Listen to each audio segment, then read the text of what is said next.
Howdy! Welcome to the Whiskey Butler. I am your host, Wesley Butler, here to share a little whiskey wisdom. You may notice a few different things today. 1, no bow tie. 2, I'm sitting down.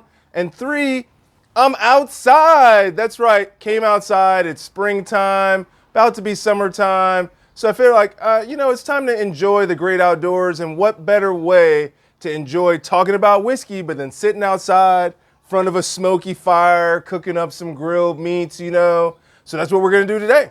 We're going to talk about whiskey. What are we going to talk about today, Wes? You know what? I figured let's go back to our What is American Whiskey. If you will remember, we got 7 different categories. We got bourbon.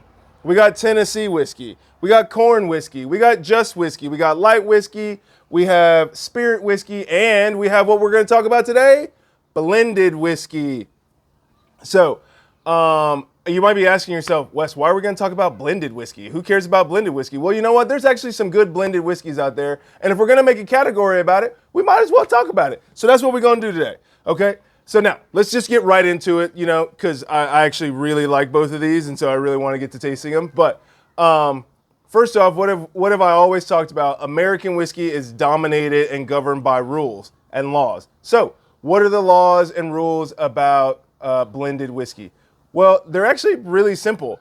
The first rule is blended whiskey has to be at least 20% straight whiskey, and the rest of it can be made up of any other whiskey or neutral grain spirits. Now, let's refresh our memories.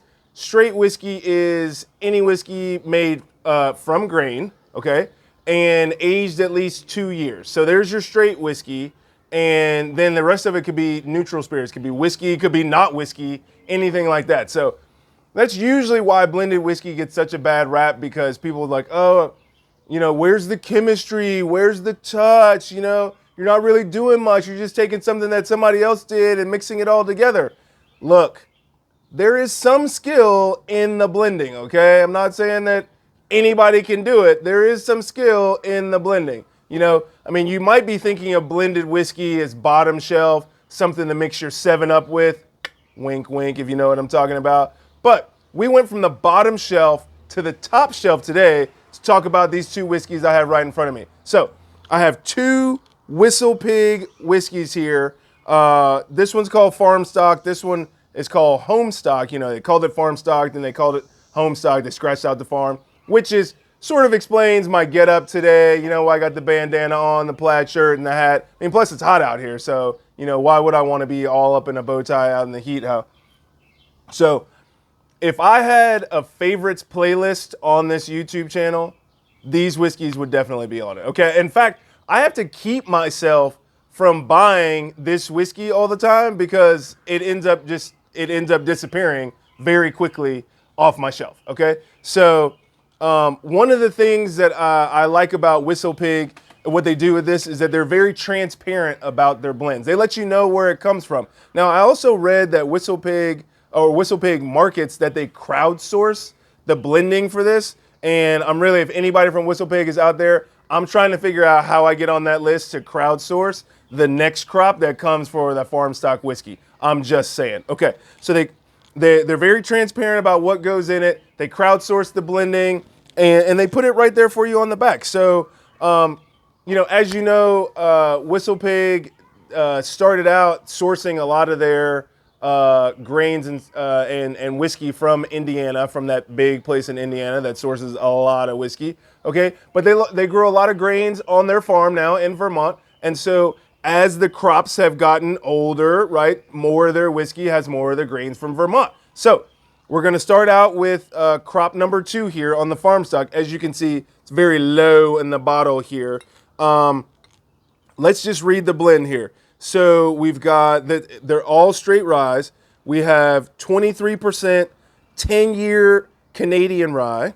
Okay. We have 45% Indiana 6 years, and we have 32% coming from Vermont. Okay. All of these are number 3 char. So this is our Farmstock number 2. It's 86 proof. It's actually really good. It's really good. So we're just going to go ahead and pour a little bit of it right here. Give it a little taste. A couple years ago, my kitchen was under renovation, and So that meant I had no oven, no well, I did have a microwave, but I didn't have an oven, all that other stuff. So a lot of dinners were grilled stuff on the grill. And man, let me tell you, first time I grilled some pork chops and drank this Whistle Pig with it, woo, blew my mind. People always talk about pairing beers and wines with meals. Let me tell you, pair some of this Whistle Pig Farmstock with a grilled meat. That's what we got on the grill back here, so you can tell what I'm gonna drink tonight. Yeah, pair some of this with a grilled meat. Tell you, take your socks off. It's very subtle on the nose, very subtle on the nose.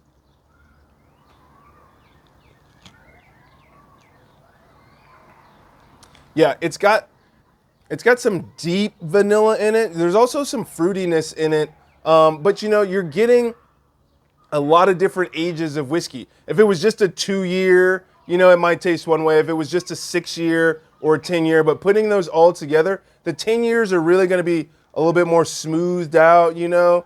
The 6 years might be, some people might consider that the sweet spot. The 2 years is just so you can call it straight rye whiskey, right? But I really like how the two come together. Oh yeah, that's good, that's good. I'm telling you, put that with some grilled meats, it's gonna be on and popping. All right, so now we have the Whistle Pig. They call this one Homestock. Now, this is crop number 4. This was crop number 2. Couldn't find crop number 3, but crop number 3 is actually called Farmstock. And when they moved to crop number 4, they called it Homestock, okay? Don't know why, but you know, that's just what they did. So this one, we've got 25% 5-year Canadian, okay? 30% 5-year Canadian on a rechar, and we have 45% 4-year in Vermont. So we took out the older whiskeys in the blend on this one, right? The oldest in this one is 5, where we had a 10 and a 6 in the number 2, but more of this whiskey comes from Vermont in the Vermont oak. So let's just go ahead and give a taste. As you can see, this one's fairly new. I was saving it for this thing right here. We call it a little bit of a taste battle here, a little bit of a taste battle.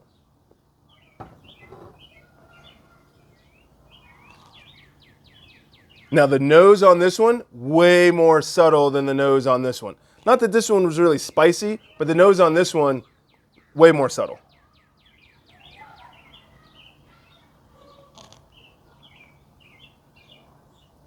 I actually think this one has a little bit more spice to it than this one does. Not a lot, you know, but it has a little bit more, and I'm going to attribute that to the fact that this had a 6 and a 10-year, which might have smoothed some of that spiciness out, and this is just at 4 and 5. Not to say that it's bad, I'm just saying this one is a little bit smoother than this one is because of the older whiskeys in it.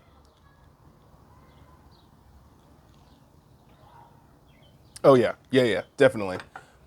So, that's what I wanted to talk about today, was in the blended whiskey category. You know, there's lots of good blended whiskeys out there. Stop looking on the bottom shelf, look on the top shelf. Each of these bottles is probably gonna run you about $70, but if you know anything about Whistle Pig, they usually run on the higher end anyway. But you know what? I think these two are worth it. This one is almost done. It's gonna go the way of an infinity bottle, which is my own brand of blended whiskey. What's an infinity bottle, you might ask? Well, just 1 second. I seem to have one right here. I am starting my own blended whiskey here. Every time I finish off a bottle, I put the last 1 or 2 ounces into this bottle, mix it up, keep it track right here. So when this is done, maybe I'll do an episode over my own blended whiskey in my infinity bottle. But until then, I am going to bid you adieu. Oh, 1 second. Hold on. Let me go check and see if my grilled meat is ready over here. Woo! Look at that smoke. Look at that smoke. Got some ribs and a Cornish hen. It's going to be a good night. It's going to be a good night. All right. But until then, thank you for watching. Please like, share, subscribe. When you subscribe, make sure you click the bell. And I always appreciate your time. And thanks for watching The Whiskey Butler.